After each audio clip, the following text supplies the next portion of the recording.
आज से हम लोग एक्चुअली है ना बेसिक ऑर्गेनिक केमिस्ट्री बोलो या जनरल ऑर्गेनिक केमिस्ट्री का डिस्कशन है स्टार्ट करते हैं। जनरल ऑर्गेनिक केमिस्ट्री या बेसिक ऑफ ऑर्गेनिक केमिस्ट्री उसका स्टार्टिंग करते हैं। अगर आप इस पैटर्न को समझेंगे तो इसमें एक लंबा चौड़ा डिस्कशन है जो बहुत टाइम टेकन सिलेबस का पार्ट है। जनरल ऑर्गेनिक केमिस्ट्री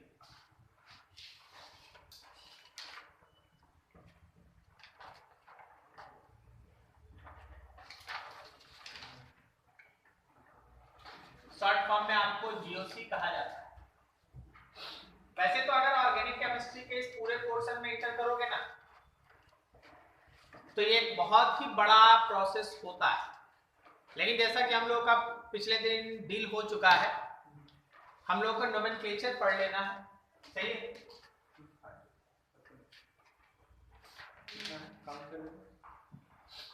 हम लोग का पहले दिन डिस्कशन हो चुका है कि हम लोग को नोमेनक्लेचर डिस्कस कर लेना, और जैसा हम लोग बात भी कर चुके हैं कि 12 में भी इसको पढ़ेंगे तो उस समय ना बहुत डिटेल में जाएंगे, लेकिन अभी थोड़ा काम का चीज कर लेते हैं।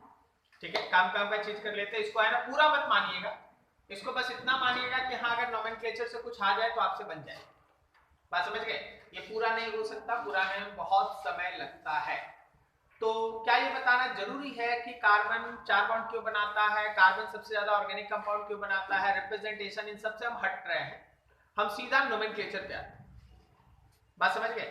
नहीं तो इस नोमेनक्लेचर के पहले एक क्लास लगता है जिसमें है ना बहुत सारा बेसिक चीज है ना समझाया जाता है। अभी हम लोग उधर नहीं जाते। ठीक है, होमोलोगस सीरीज आप जानते हैं। ठीक है, बस ऐसे ही वो जब हम लोग 12 में स्टार्ट करेंगे जर्नी फिर उस समय देखेंगे। ठीक है, अभी देखो सीधा आते हैं हम लोग नोमेनक्लेचर पे। Nomenclature of organic compound. देखिए एक क्लास छोड़ दिया गया है। ठीक है, उसमें बहुत सारा चीज था जो ट्रिकी रहता है, उसको बताया। सीधा नोमेनक्लेचर पे। कोई भी चीज का जब आप नाम लिखते हैं तो एक तो होता है रैंडम नेम, जैसे मान लो अगर घर का नाम बताओ। हाँ तुम्हारे घर नहीं बताना है। भोलू ही रहेगा। भोलू, और इसका स्कूल का नाम क्या है? आयुष। ठीक है, अब मान लो जैसे मेरा नाम है तो मेरा नाम स्कूल का है राकेश कुमार श्रीवास्तव। ठीक है, घर का नाम बाबू बाबू बाबू। वैसे मेरे पापा हमको बाबू बोलते हैं और कोई कुछ नहीं बोलता है। हाँ, तो एक हुआ घर का नाम, एक हुआ आपके समाज का नाम। बात समझ गए? जो हमारे सोशल में नाम होता है, जो हमारा नोमेनक्लेचर किया जाता है, उसमें एक फॉर्मेट है, first name, middle name, surname. Correct है? ठीक है, और बाकी अगर हम लोग साउथ में जाएंगे तो उनका भी एक अपना फॉर्मेट होता है कि अपना नाम लिखेंगे, फादर्स का नाम लिखेंगे एंड सो ऑन। जो भी एक फॉर्मेट तो है। उसी तरह जब आप ऑर्गेनिक में किसी भी पर्टिकुलर ऑर्गेनिक कंपाउंड का नाम लिखते हैं तो उसका भी एक फॉर्मेट है। ठीक है, उस फॉर्मेट में 5 पार्ट अलग अलग आता है। जो लोग एक एक वर्ड पे कमांड करेगा किसी का भी नाम लिख सकता है। ठीक है, कुल मिला के लगभग 250 से ऊपर रूल्स है नाम लिखने का। 250 से ऊपर रूल्स है नाम लिखने का, आप नहीं पढ़ सकते। हम लोग कुछ है ना शुरुआती 20-25 रूल पढ़ेंगे और वहां से नाम लिखना स्टार्ट करेंगे। अब जैसे जैसे आप ऑर्गेनिक केमिस्ट्री में अपने पढ़ाई, अपने स्टडी को लिफ्ट अप करते जाइएगा, स्टेज बाय स्टेज आपको रूल्स ऐड होते जाएगा। तो सर 11-12 में 250 आ जाएगा? नहीं, 11-12 मिला के मुश्किल से 30-40 को आएगा। फिर जब आप 12 के बाद बेसिक, मान लीजिए आप बीएससी कर रहे हैं ऑर्गेनिक केमिस्ट्री आप ब्रांच ले लिए तो उसमें 100 को और जोड़ो। फिर उसके बाद है ना आप एमएससी कर गए, उसमें आप है ना ऑर्गेनिक केमिस्ट्री कर रहे हैं तो 100 को और जोड़ो। ठीक है, अगर आप उसके बाद है ना इसमें पीएचडी कर रहे हैं ऑर्गेनिक केमिस्ट्री पे, नोमेनक्लेचर पे आप थीसिस लिख रहे हैं तो जो 10-15 को 20 को और बचा वो भी जोड़। तो ये एक दिन में पढ़ाई नहीं होता। ठीक है, बस आप क्या कर रहे हैं तो नाम लिखने का जो फॉर्मेट है उसको आप सीख रहे हैं। हाँ, तो देखिए होता क्या है, किसी भी ऑर्गेनिक केमिस्ट्री के नाम में जब आप कंपाउंड का नाम लिखते हैं तो एक वर्ड होता है, this is called root word. Root word क्या होता है? कोई भी जब कंपाउंड होता है उसमें होता है मेन चेन। ठीक है, मेन चेन। रूट वर्ड ये तुमको बताएगा number of carbon in main chain. ये मेन चेन के अंदर नंबर ऑफ कार्बन बताएगा। जैसे मेन चेन में अगर एक कार्बन है तो वहां लिखा रहेगा मिथ। मेन चेन में अगर 2 कार्बन है तो लिखा रहेगा इथ। इथ बोल रहे, इथेन नहीं बोल रहे, इथ। इसी तरह प्रोप है, ब्यूट है, बात समझ में आया। आगे इसी तरह बढ़ते जाओ, पेंट है, हेक्स है, हेप्ट है, ऑक्ट है, नॉन है, क्या है फिर डेकेन है, एंड सो ऑन, यूनिडेकेन है, एंड सो ऑन, जो भी हो। तो उस तरह से अगर एक कार्बन मौजूद है तो आप मिथ लगाते हैं, अगर 2 कार्बन है तो आप इथ लगाते हैं, अगर 3 कार्बन है तो आप प्रोप लगाते हैं। इसी तरह से अगर आपके पास 4 कार्बन है तो आप ब्यूट लगाते हैं, 5 कार्बन है पेंट लगता है, 6 कार्बन है हम लोगों का हेक्स लगता है, एंड सो ऑन। समझ गए ना क्या होगा? ठीक है, उस तरह से लगेगा। अब देखो रूट वर्ड के बाद आता है हम लोगों के पास प्राइमरी सफिक्स। सर ये प्राइमरी सफिक्स क्या रोल प्ले करता है? ध्यान से देखिए, जो हमारा प्राइमरी सफिक्स है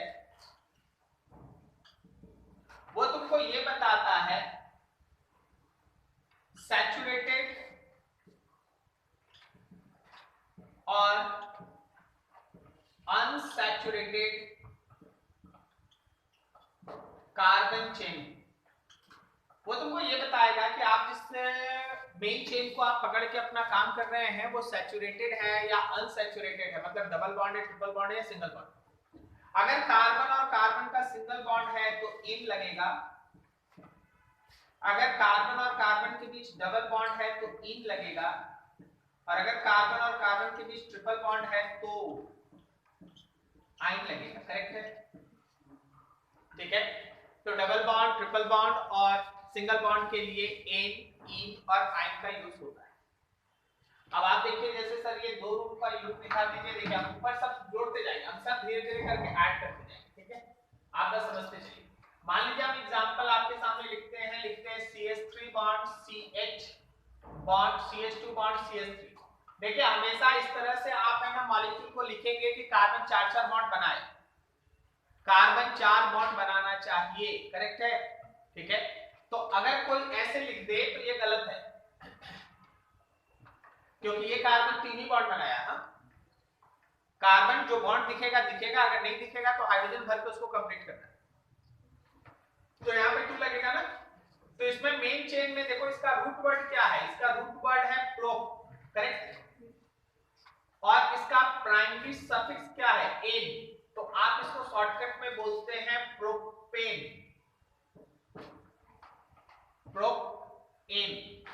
अब इसी जगह अगर हम तुम्हारे सामने एक दूसरा एग्जांपल ये रख देते हैं, CH3 bond CH double bond CH2, तो इसका रूट वर्ड अभी भी प्रोप था है, और इसका जो प्राइमरी सफिक्स है वो इन है, इन।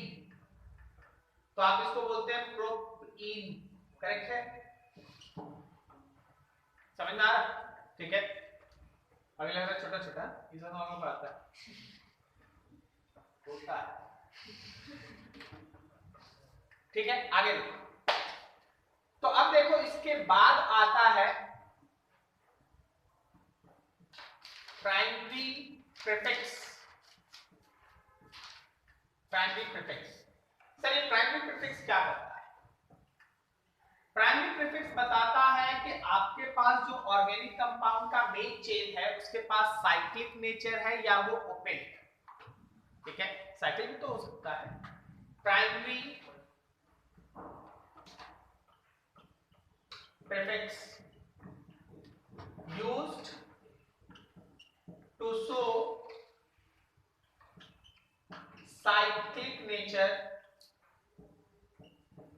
of main chain लिखना था, of main chain। Main chain के पास साइक्लिक नेचर है या नहीं? अगर साइक्लिक नेचर है फॉर साइक्लिक मेन चेन। अगर तुम्हारा मेन चेन साइक्लिक है तो साइक्लो लगेगा। सर अगर मेन चेन साइक्लिक नहीं है तो नहीं लगेगा। जैसे यहाँ मेन चेन में कहीं साइकिल है ही नहीं तो कुछ नहीं लगा हुआ, ठीक है। अगर यही साइकिल रहता तो लगता। जैसे हम एग्जांपल दिखाते हैं, जैसे मान लो ये तो वो पता चलता है इस तरह का सिंबल CH2 CH2 ये CH2 है। ऐसा बहुत सारा सिंबल बनने वाला है। जहां जहां कॉर्नर होगा वो सब कार्बन है। जो लाइन दिखाई दे रहा है वो कार्बन का बॉन्ड है। अगर वहां कार्बन का 4 बॉन्ड नहीं दिखाई दे रहा है तो जितना 4 में कमी दिखाई दे रहा है वो हाइड्रोजन भर रहा है। देखो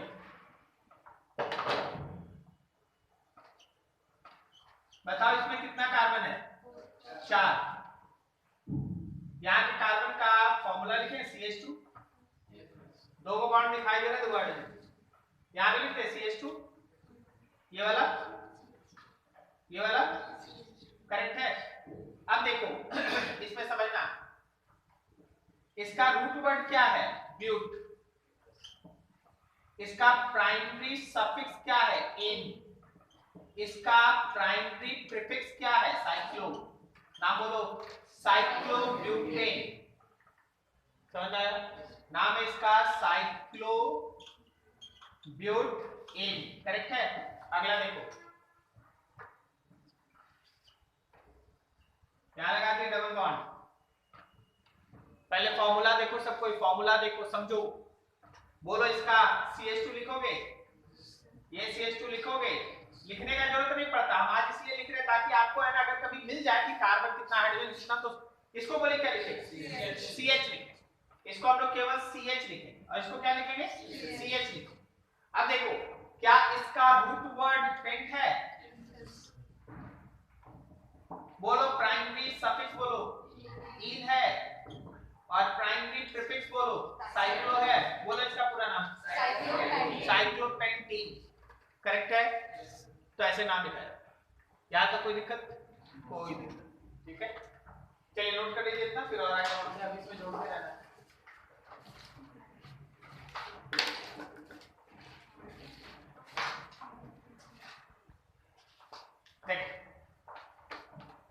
अब इसके बाद जब आप है ना अगला टर्म देखते हैं, that next term is, 2 term एक साथ हमको लिखना पड़ेगा। उसके लिए पहले आप मॉलिक्यूल को देख लो। मान लो आपके पास है एक मॉलिक्यूल है CH2 bond CH2 bond COOH और यहाँ पे H3 कर देते हैं और यहाँ एक हाइड्रोजन कम करके यहाँ पे लगा देते हैं OH, ठीक। अब देखिए जब हमारे पास फंक्शनल ग्रुप्स आने लगता है, पिछले एग्जांपल्स में फंक्शनल ग्रुप नहीं था, केवल अनसैचुरेटेड लिंकेज तक हम लोग गए। अगर हमारे पास फंक्शनल ग्रुप आने लगता है तो 2 केस हो सकता है, या तो एक ही फंक्शनल ग्रुप रहे या एक से ज्यादा फंक्शनल ग्रुप रहे। अगर एक ही फंक्शनल ग्रुप रहेगा, मान लो थोड़ी देर के लिए OH भूल जाओ, COH, ठीक है, तो यही है मेन फंक्शनल ग्रुप। लेकिन अगर 2 ग्रुप्स है, 3 ग्रुप है, 5 ग्रुप है, मॉलिक्यूल आपको ऐसे मिलेगा। तो you have to decide which one is the main functional group. और मेन फंक्शनल ग्रुप का डिसीजन जो अभी आपको चार्ट दिखाए हैं उसमें जो ऊपर आएगा वो होगा मेन फंक्शनल ग्रुप। अब आप अपने चार्ट पे देख लीजिए कि आपको ऊपर में COH और 2 3 4 के बाद आपको OH दिखाई दे रहा है, सही है। तो COOH is senior functional group. एक होता है सीनियर फंक्शनल ग्रुप, जैसे यहां पे ये है, this is senior functional group. और सीनियर फंक्शनल ग्रुप को छोड़ के बाकी जो इस तरह से कोई ब्रांचेस रहता है ना, उसको हम लोग कहते हैं सब्स्टिट्यूएंट्स। सर OH मतलब हमेशा सब्स्टिट्यूएंट? बिल्कुल नहीं, ये तो डिपेंड करता है कि मॉलिक्यूल में कौन कौन और मौजूद है। जैसे अगले हम मॉलिक्यूल को आपको हमारे सामने दिखाते हैं। जैसे मान लो हमारे पास है CH3 bond CH bond CH2 bond CH bond CH2 bond CH3, यहां पे है OH यहाँ पे है क्लोरीन, यहाँ पे है CH3। अब अगर आप उस चार्ट को देखिएगा ना तो OH आपको ऊपर दिखाई देगा, उसके नीचे कहीं आपको हैलोजन दिखाई देगा, उसके नीचे कहीं आपको मिथाइल या अल्काइल ग्रुप दिखाई देगा।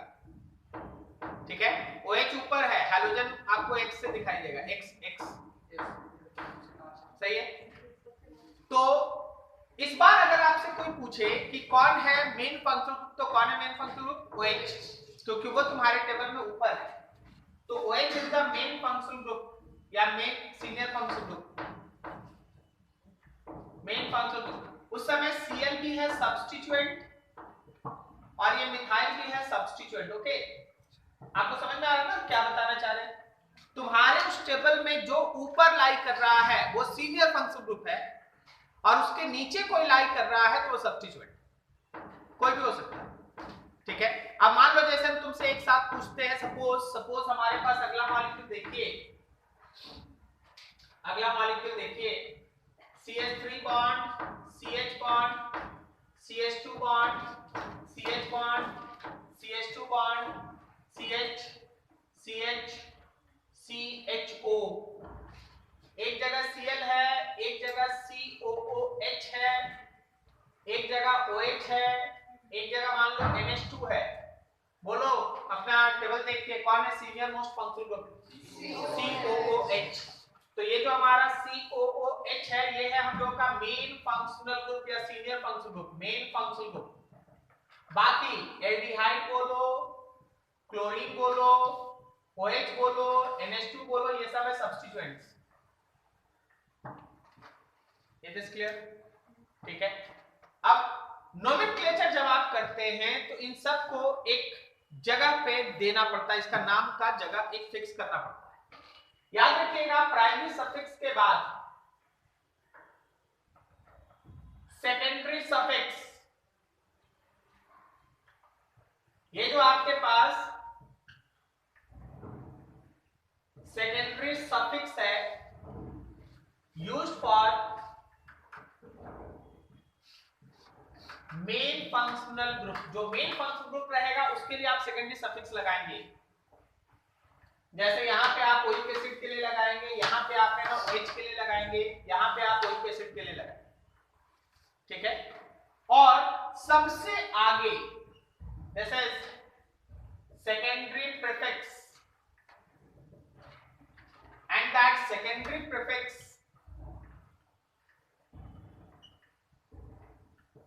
that secondary prefix used for substituents in alphabetical order। Sir ये क्या लिख दिया सर? देखो एक सब्स्टिट्यूएंट है तो कोई दिमाग लगाने का जरूरत नहीं है। OH के लिए अगर आप अपना सीट देखेंगे तो प्रीफिक्स में उसका हाइड्रोक्सी यूज होता है। आप OH देख लीजिए, उसके प्रीफिक्स में देखिएगा, प्रीफिक्स में हाइड्रोक्सी लिखा हुआ है। ठीक, अब सुनिए, अकेले रहेगा तब तो हाइड्रोक्सी लिख दूं, कोई दिक्कत नहीं। लेकिन अगर मेरे पास क्लोराइड भी है, क्लोरो हम लोग उसको कहते हैं, हेलो लिखा रहेगा आपके कॉपी पे, ठीक है, हेलो लिखा हुआ, तो क्लोरीन है तो क्लोरो और मिथाइल है। अब अल्फाबेटिकली बोलो किसको, ये तो दोनों लिखा रहेगा ना, ये दोनों लिखा रहेगा ना सेकेंडरी प्रीफिक्स में। पहले कौन लिखा रहेगा? क्लोरो, बाद में लिखा रहेगा मिथाइल। अल्फाबेटिकल ऑर्डर आपको फॉलो करना होगा। अब यहां देखिए, यहां देखिए, क्लोरो भी है, हाइड्रोक्सी भी है, एमाइन भी है, एमिनो भी है, सही है। तो अल्फाबेटिकली कौन पहले? एमिनो, करेक्ट है। उसके बाद क्लोराइड, क्लोरो, उसके बाद कौन? हाइड्रोक्सी। समझ में आ रहा? और एक एल्डिहाइड भी, इसका लिखे, इसके लिए लिखा रहता फॉर्माइल। देखो तो कॉपी पे फॉर्माइल, ठीक है। तो अल्फाबेटिकली F को भी सोच के अपना लिख लीजिए। तो फॉर्माइल है हमारे पास, क्लोरो है हमारे पास, हाइड्रोक्सी है, एमाइन है, एमिनो है, करेक्ट। तो उस हिसाब से आपको प्लांट करना पड़ता है कि आखिर ये कहां आएगा। तो alphabetical order must be followed, ठीक है। अब सर इसका एक बार नाम लिख देते तो अच्छा रहता, बिल्कुल लिख देते हैं, लेकिन नाम लिखने में हम एक ऐसा काम करेंगे जो हम लोग थोड़ी देर बाद एक्सप्लेन करेंगे, और वो है नंबरिंग, ठीक है। नंबरिंग, हम नंबरिंग अभी जो दे रहे हैं उसमें तुम बस अभी एक रूल याद रखना कि जो मेन फंक्शनल ग्रुप होता है नंबरिंग वहीं से स्टार्ट करते हैं। इतना सिंपल नहीं, आगे जाके अभी बहुत कुछ बदलेगा। ठीक है, जो मेन फंक्शनल ग्रुप है वहां से हम लोग नंबरिंग स्टार्ट करते हैं। तो यहाँ पे कहां से स्टार्ट करें? हाँ, 1 2 3 4 5 6 7 8। यहाँ पे नंबरिंग कहां से स्टार्ट करें? OH से स्टार्ट नहीं करेंगे, 18 से स्टार्ट करेंगे। ठीक है, अब अभी कारण मत पूछिएगा, हाँ हम आपको बताएंगे, समय पे बताएंगे। अभी आप नाम लिख देते ताकि ये सब चीज थोड़ा क्लियर है। यहाँ पे कहां से स्टार्ट करेंगे? तो इससे 1 2 3 4। अब मान लो जैसे इसका नाम लिखना है, ठीक है, हम तोड़ तोड़ देते हैं, फिर उसको मिला दिया जाएगा। तोड़ के कैसे लिख रहे हैं वो देखो। इसका नाम रूट वर्ड बोलो, 4 कार्बन, ब्यूट। ठीक है, प्राइमरी प्रीफिक्स बोलो, सॉरी प्राइमरी प्रीफिक्स कुछ नहीं है, साइक्लिक थोड़ी ना ये। प्राइमरी सफिक्स बोलो, एन लगेगा, गुड। उसके बाद बोलो सेकेंडरी सफिक्स बोलो, ओइक एसिड। कार्बोक्सिलिक एसिड का नाम हो गया oic acid. Okay, oic acid, ये है ना सेकेंडरी सफिक्स ओइक एसिड। और इसके लिए OH के लिए अपना कॉपी देख लो, हाइड्रोक्सी लिखा हुआ है। सेकेंडरी प्रीफिक्स हाइड्रोक्सी, लेकिन कहां पर? 3 पे ना, तो 3 पे हाइड्रोक्सी ऐसे लिखना पड़ेगा। कहां पे मौजूद है? 3 नंबर पे मौजूद है। अगर आप नंबर नहीं दीजिएगा तो किसी को कैसे पता चलेगा कि OH कहां है? समझ में आया? अब इसका नाम मिला जुला के बोलो। क्या हम इसका नाम ऐसे बोल सकते हैं? देखना, 3 hydroxy but an oic acid. क्या सही है? सबसे पहले आप ये सेकेंडरी प्रीफिक्स बोले, फिर उसके बाद यहां तो कुछ है नहीं, फिर रूट वर्ड बोले ब्यूट, फिर उसके बाद यहां बोले प्राइमरी सफिक्स एन, और लास्ट में बोले ओइक एसिड। समझ में आया? तो इसका पूरा नाम बोलो एक बार, 3 हाइड्रोक्सी ब्यूटेन ओइक एसिड। पूरा एक साथ 3 हाइड्रोक्सी ब्यूटेनोइक एसिड। समझ में आ रहा है? ठीक है, कंप्लीट नहीं करते, हाँ बाद में आधा अधूरा काम बहुत अच्छा। देखो इसमें देखो, बोलो भाई रूट वर्ड, बोलो बोलो root word. Hex, root word है हेक्स, सही है। इसका लिख देंगे, हाँ यहाँ जगह है, लिख देंगे वहां। रूट वर्ड है हम लोग के पास हेक्स, गुड। उसके बाद बोलो प्राइमरी प्रीफिक्स है या नहीं है? साइकिल थोड़ी ना। फिर प्राइमरी सफिक्स बोलो एन। अच्छा, इसको भी थोड़ा बदल दे क्या? हाँ कुछ बदल दिया जाए। अच्छा, हम यहाँ डबल बॉन्ड लगाना चाहते हैं, ठीक, तो कुछ ठीक करना पड़ेगा ना। क्या करना पड़ेगा? हाइड्रोजन को कम करना पड़ेगा। यहाँ एक हाइड्रोजन हटाओ, यहाँ एक हाइड्रोजन हटाओ। अब देखो, ठीक है, 4 बॉन्ड। तो मेरा डबल बॉन्ड कहाँ मौजूद है? 3 कार्बन पे। सर 3 और 4 के बीच में, तो 3 पे बोलना, ठीक है। तो हम लोग बोलेंगे 3 पे इन, करेक्ट ना।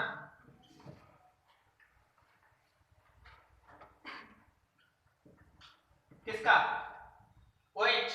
देखो तो OH के लिए सफिक्स में ओल लिखा हुआ, ON कहां पे मौजूद है? 2 पे मौजूद है, 2 पे ओल, 2 पे ओल। अब बताओ, हम लोग आगे जा रहे हैं, सेकेंडरी प्रीफिक्स कौन कौन है प्रीफिक्स में? एक फ्लोरो है और एक मिथाइल है। अल्फाबेटिकली कौन पहले?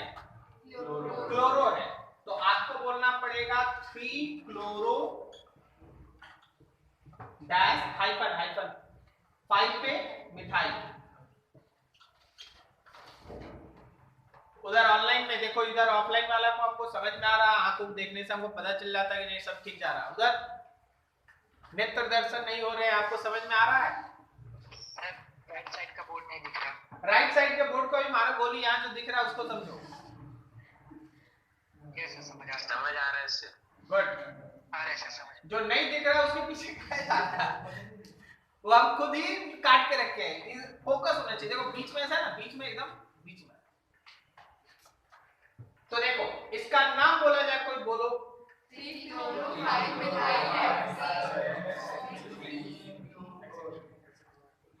3 क्लोरो 5 मिथाइल हेक्स 3-इन-2-ओल। ठीक है, लिख देते, थोड़ा गलत है लेकिन लिख 3 क्लोरो 5 मिथाइल, उसके बाद लगातार है, उधर नहीं जा रहे, उधर दूसरा चीज है 5, उसके बाद हेक्स, फिर 3-इन-2-ओल, ये इसका नाम है हेक्स 3-इन-2-ओल। इसमें कुछ गड़बड़ है, वो हम बताते जाते हैं। गड़बड़ क्या है कि यहाँ पे इन का ई और ओल का ओ दो लगातार अल्फाबेट्स ने ऐसा नहीं रह सकता, वायल्स नहीं रह सकता, बस समझ गए, दो को वायल लगातार नहीं रहेगा। तो ओ को हटा दीजिएगा तो खाली एल से क्या पता चलेगा, जो पता ही चले कौन सा ग्रुप है, इसलिए इन का ई हटेगा कि नाम में कोई इफेक्ट ना पड़े, इन का ई हटेगा, ये वाला ई हट जाएगा। तो जब आप इसको सुधार के फिर से लिखेंगे ना तो ये वाला ई नहीं लिखा जाएगा। ठीक है, अभी चलिए उतना एक्यूरेट बनने का जरूरत नहीं है, गलत गलत करते हैं भी करते। अच्छा, इसका तो आप नाम तो बता सकता है, क्या बता सकता है? हाँ वो जरूर बता सकता है। देखो जी, जिनके पास सीट नहीं है हम आपको बताते हैं, इसके नाम में लगता है एमिनो, एमिनो ये है, इसका नाम होगा हाइड्रोक्सी, अभी आपको लिखना, हम उसी का तैयारी करा रहे हैं। ये है क्लोरो, ये है फॉर्माइल, ठीक है, चलो लग जाओ। कार्बोक्सिलिक एसिड का तो एक एसिड है, इसको नोट कीजिए, उसका नाम लिखिए।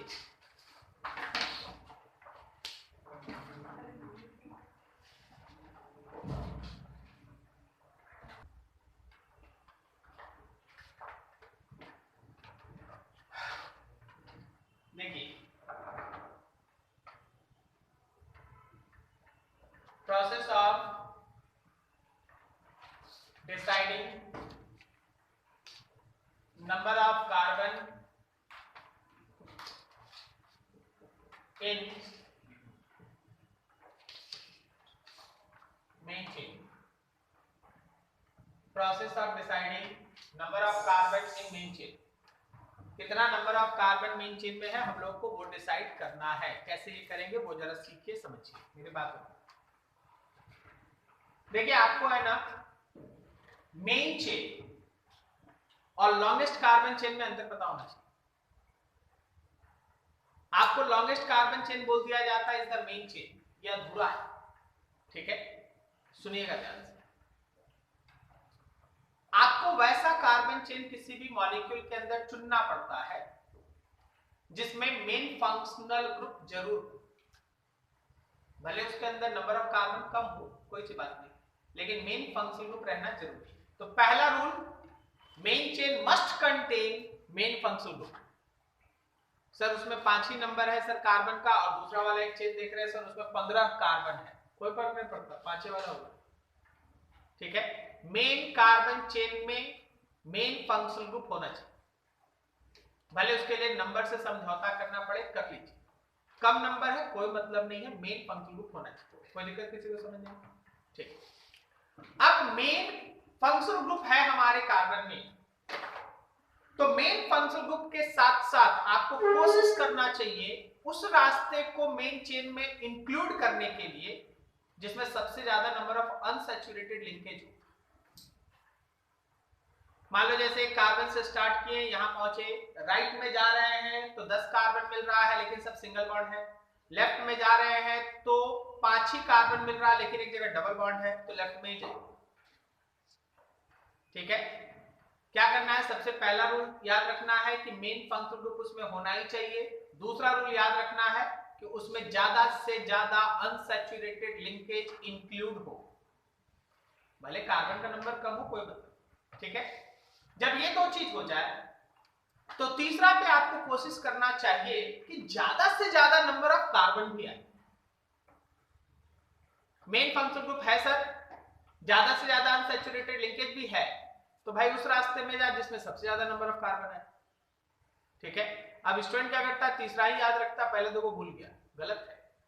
आपको मेन चेन में मेन फंक्शनल ग्रुप रहना चाहिए, maximum number of unsaturated linkage रहना चाहिए। इन दोनों को सेटिस्फाई करने के साथ साथ आप उस रास्ते पे जाएंगे मेन चेन खोजने जिसमें सबसे ज्यादा नंबर ऑफ कार्बन आपको मिल सकता है, कोई दिक्कत नहीं। ठीक, कभी कभी ऐसा होगा कि नंबर ऑफ कार्बन जो मेन चेन में है वो इक्वल होगा। इस रास्ते से भी गए तो भी 10 कार्बन, इस रास्ते से गए तो भी 10 कार्बन, उस रास्ते से गए तो भी 10 कार्बन, तो कौन है मेन चेन? तो that carbon chain is the main chain जिसमें सबसे ज्यादा नंबर ऑफ सब्स्टिट्यूएंट्स है। सब्स्टिट्यूएंट समझ रहे हो ना, साइड में लगा हुआ, जिसमें सबसे ज्यादा नंबर ऑफ सब्स्टिट्यूएंट्स है, that is the main chain. समझ में आया? ये 4 रूल आपको फॉलो करना है। आप कभी भी मेन चेन का डिसीजन आसानी से ले लीजिएगा। सबसे पहले मेन फंक्शनल ग्रुप होना चाहिए, दूसरा maximum number of unsaturated linkage होना चाहिए, थर्ड सबसे ज्यादा नंबर ऑफ कार्बन होना चाहिए, और अगर कार्बन का नंबर सेम है, सब कुछ आइडेंटिकल है, तो that chain is the main chain which contain maximum number of substituents. ठीक है, लिखो चारों एक एक करके।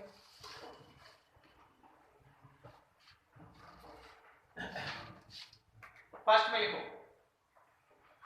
Main carbon chain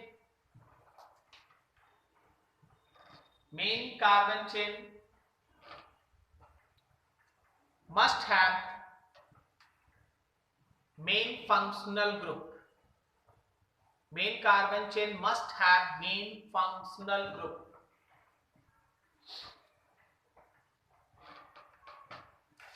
Second, main carbon chain should contain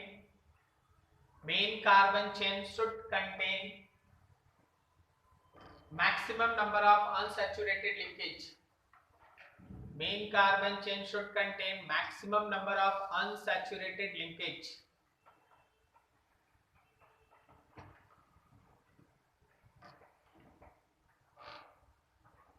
Next, main carbon chain should have more number of carbons.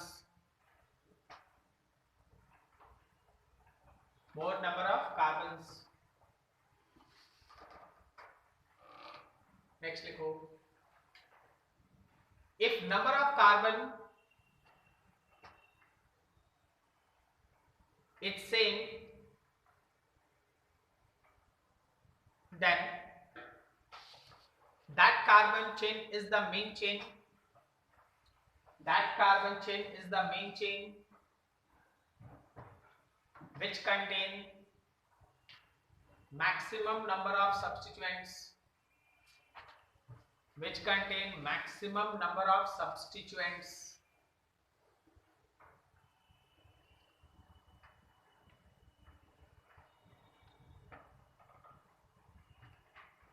Which contain maximum number of substituents.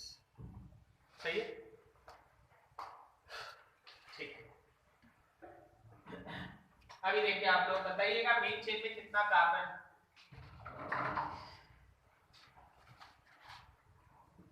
CH3 bond, CH double bond, CH bond, CH bond, CH2 bond, CH3,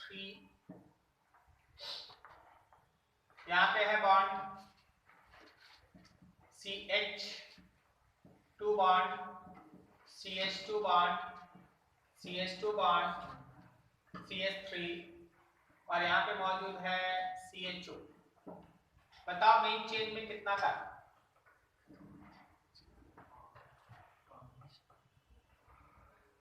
main chain में कितना carbon?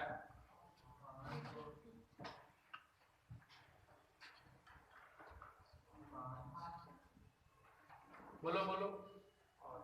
8 और बोलो। 4 और बोलो।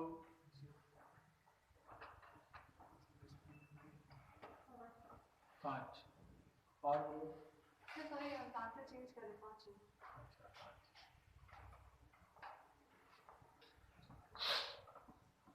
क्या ये CHO होना चाहिए? ये तो होना चाहिए ना। अब उसके बाद यहां से जब चलेंगे तो यहां से किधर जाए? लेफ्ट के राइट? फिर जब यहां जाएंगे तो यहां से लेफ्ट जाए कि नीचे? लेफ्ट जाए क्योंकि उसमें अनसैचुरेटेड लिंकेज है। This is the main chain. ये पूरा का पूरा एक सब्स्टिट्यूएंट है। 4 कार्बन का सब्स्टिट्यूएंट मतलब इसका नाम होगा ब्यूटाइल। जैसे 1 कार्बन के लिए मिथाइल लिखते हो, 2 कार्बन के लिए इथाइल लिखते हो, 3 कार्बन के लिए प्रोपाइल लिखते हो, 4 कार्बन के लिए ब्यूटाइल। ये भी एक सब्स्टिट्यूएंट है 2 कार्बन का, क्या बोलोगे? इथाइल। ब्यूटाइल को हम लोग सिंबल देंगे Bu, इथाइल को हम लोग लिखेंगे Et। तो समझना, कहीं अगर बुक में दिखेगा तो समझ जाना Et लिखने का मतलब है इथाइल, Bu लिखने का मतलब है ब्यूटाइल। ठीक है, तो मेन चेन में 5 कार्बन। क्लियर है? अगला बताओ। थोड़ा शॉर्टकट में चले क्या, इस तरह से मॉलिक्यूल दिखाते हैं ताकि इजी रहे। समझ में आ रहा है ये कार्बन समझ?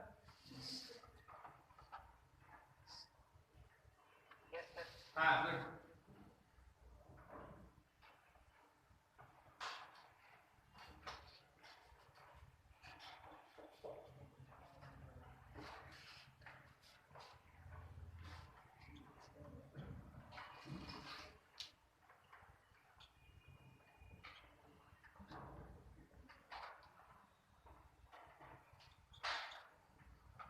बोलो which one is the main chain? Which one is the main chain? ठीक है, हाँ हाँ, तो जो थोड़ी ना गया फंक्शन ग्रुप रहेगा तो पहला रूल नहीं लगेगा। फंक्शन ग्रुप नहीं है सर, पहला रूल नहीं लगेगा सर। अनसैचुरेटेड लिंकेज में दूसरा रूल नहीं लगेगा। ठीक है, फिर तीसरा चौथा से अपना आंसर लो।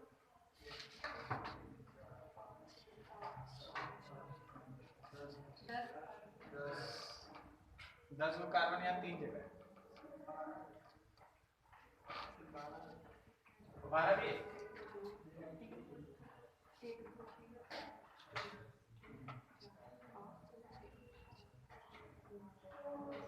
दस और कहीं मिला,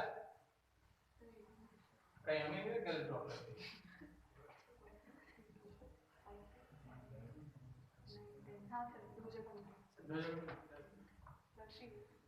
10 गो है, 2 जगह है तो दोनों एक ही है, तो वही चुनना है ना दोनों में से कौन।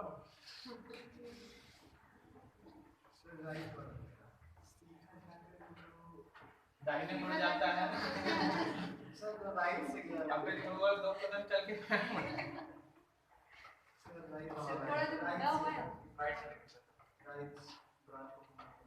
एक 2 3 4 5 6 7 8 9 10 10 हो गया ना। चल इसको 9 कर, ठीक है। अब 10 और कौन था सर? वो जैसे नीचे गया था ना। अच्छा 1 2 3 4 5 6 नहीं ऊपर जाएंगे 6 7 8 9 10, इसको भी 9 कर दो।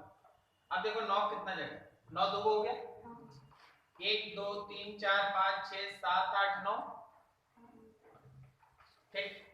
1 2 3 4 5 6 7 8 9, 1 2 3 4 5 6 7 8 9। Which one is the main chain?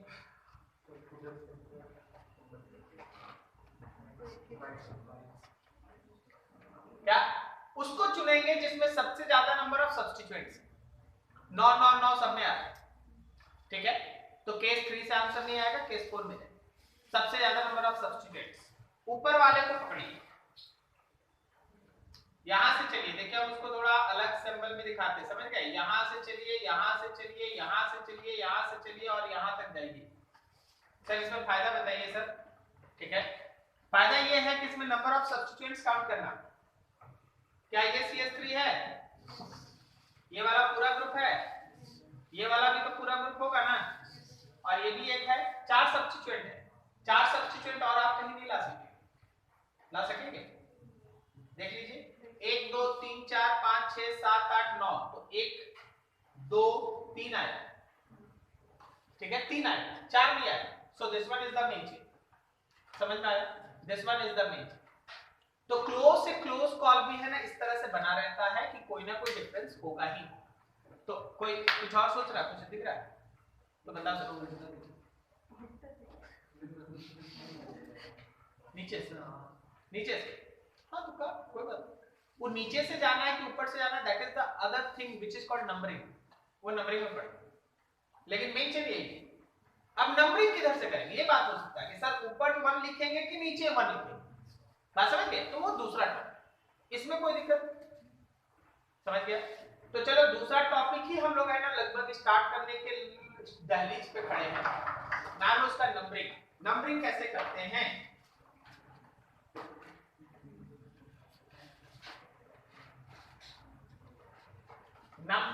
Of main carbon chain. देखिए भाई, हम कहीं नहीं लिखते हैं लॉन्गेस्ट कार्बन चेन, इसलिए आप भी ध्यान रखिए मेन कार्बन चेन पे बात होता है। लॉन्गेस्ट कार्बन चेन कभी मेन चेन हो भी सकता है और नहीं भी हो सकता है, ठीक है। अब आइए बात कीजिए ऐसा। अच्छा, एक चीज बता रहे, इसमें अगर कोई कार्बन चेन 11 कार्बन का रहता तो फिर क्या, तो 11 वाला ही मेन चेन केस 3 में ही फाइनल हो गया। केस 3 में क्या था, लॉन्गेस्ट कार्बन चेन, मतलब जो सबसे ज्यादा नंबर ऑफ कार्बन रखेगा वो मेन चेन है।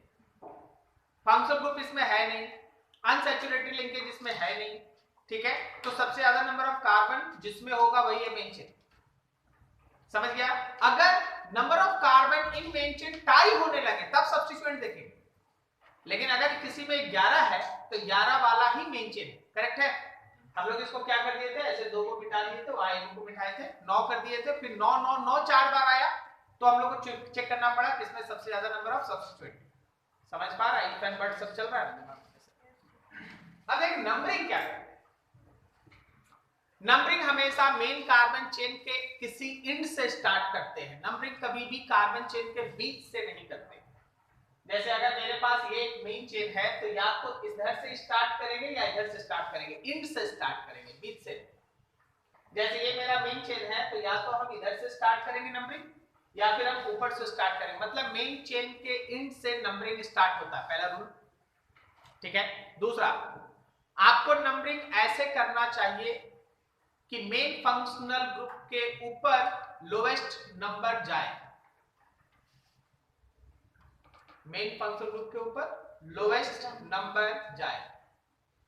नंबरिंग में जो नंबर आप लिखते हैं ना, उसको केमिस्ट्री के लैंग्वेज में लोकेंट्स कहते हैं। लोकेंट्स, लोकेंट्स का मतलब कुछ और नहीं होता, लोकेट करने वाला नंबर किसी भी पर्टिकुलर फंक्शनल ग्रुप को, ठीक है। तो आपको नंबरिंग ऐसे इंड से स्टार्ट करना चाहिए कि मेन फंक्शनल ग्रुप के ऊपर सबसे कम नंबर जाए, कोई दिक्कत नहीं। अब इसमें भी एक छोटा सा ट्रिक है कि अगर वो मेन फंक्शनल ग्रुप 2 तरह का, एक जिसमें कार्बन होता है, एक जिसमें कार्बन नहीं होता। जैसे OH अगर कहीं मेन फंक्शनल ग्रुप है तो उसमें कार्बन नहीं है, तो उसमें ऐसे इंड से स्टार्ट करना नंबरिंग कि मेन फंक्शनल ग्रुप OH पे कम से कम नंबर जाए। लेकिन अगर carbon containing main functional group है तो उसे कार्बन से स्टार्ट करना, जैसे ये वाला, इसमें मेन फंक्शनल ग्रुप CHO है, उसमें कार्बन है, तो 1 यही लिखेंगे। एक तो एक इंड से स्टार्ट करना था, तो या तो इधर से करते या इधर से करते, तो इधर से ही करेंगे ताकि 1 इसी पे रहे, सबसे कम नंबर उसी पे रहे। समझ में आया, ठीक है। अगर कभी केसेस टाई होने लगे, टाई मतलब इधर से कर रहे उधर से कर रहे, सब सेम ही आ रहा, तो sum of locant should be minimum, इसको फॉलो करना होता है। Sum of locant should be minimum, मतलब सर देखिए यहां 1 के बाद 2 पे आया, इसमें तो मेन फंक्शन ग्रुप है नहीं कोई, तो चाहे ऊपर से स्टार्ट करे या नीचे से स्टार्ट करे, कहानी तो सेम रहेगा अभी तक के लिए, ठीक है। लेकिन देखना, अगर हम 1 के बाद जाए तो 2 पे मिथाइल आ गया, 3 4 2 पे मिथाइल आ गया, लेकिन इधर से जाएंगे तो 3 पे मिथाइल आएगा, करेक्ट है। तो किस केस में कम नंबर आ रहा, पहले ऊपर वाला, तो नंबरिंग ऊपर से स्टार्ट। ऊपर से जा रहे तो 2 पे मिथाइल है, नीचे से जा रहे तो 3 पे मिथाइल है, तो 2 पे मिथाइल वाला नंबरिंग सही। हमेशा कोशिश कीजिएगा कम से कम नंबर फंक्शनल ग्रुप के ऊपर आए, कोई दिक्कत नहीं समझने में, ठीक है। लिखिए जरा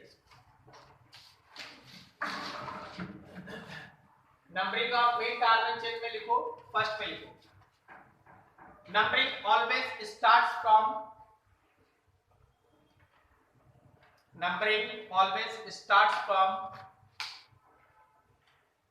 one end of, always starts from one end of main carbon chain, always starts from one end of main carbon chain.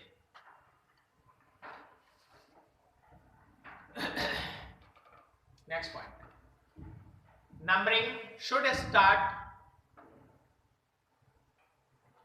numbering should start from that end of carbon chain. Numbering should start from that end of carbon chain which gives minimum number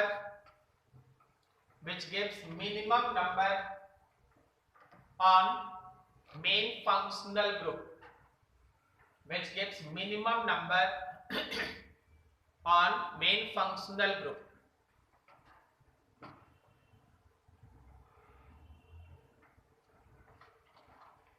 ठीक है, next point लिखो, if that main functional group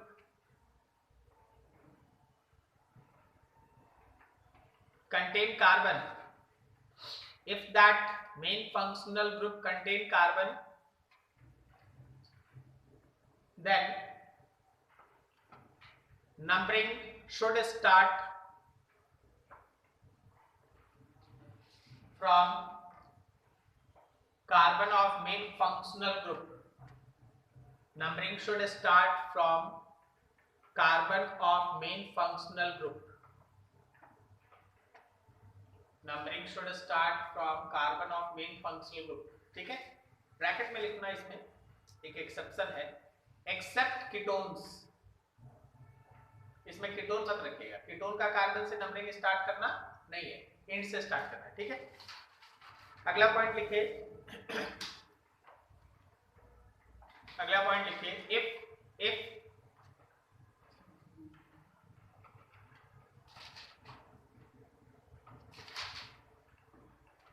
if main chain does not contain main functional group or unsaturated linkage, main functional group or unsaturated linkage, then numbering should start from that end of carbon. Numbering should start from that end of carbon,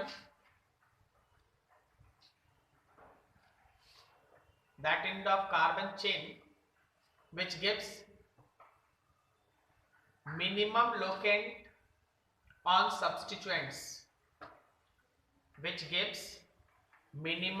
locant on substituents,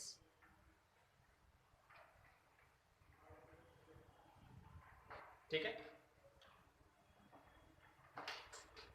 अब आपके लिए एक दो numbering यहाँ कर देते हैं। देखिए, इसके नंबरिंग में 1 यहाँ लिखा जाएगा, 2 ये है, 3 ये है, 4 ये है, 5 ये। इसके नंबरिंग में 1 यहाँ रहेगा, 2, 3, 4, 5, 6, 7, 8 एंड 9। ठीक है, बस इतना ही आज नोट कर लीजिए। इतना आपको पढ़ के अगले दिन बैठना है, और आपको जो सिनेरिटी टेबल दिया गया है आप लोगों को दे दिया जाएगा ऑनलाइन पे, चिंता ना करें।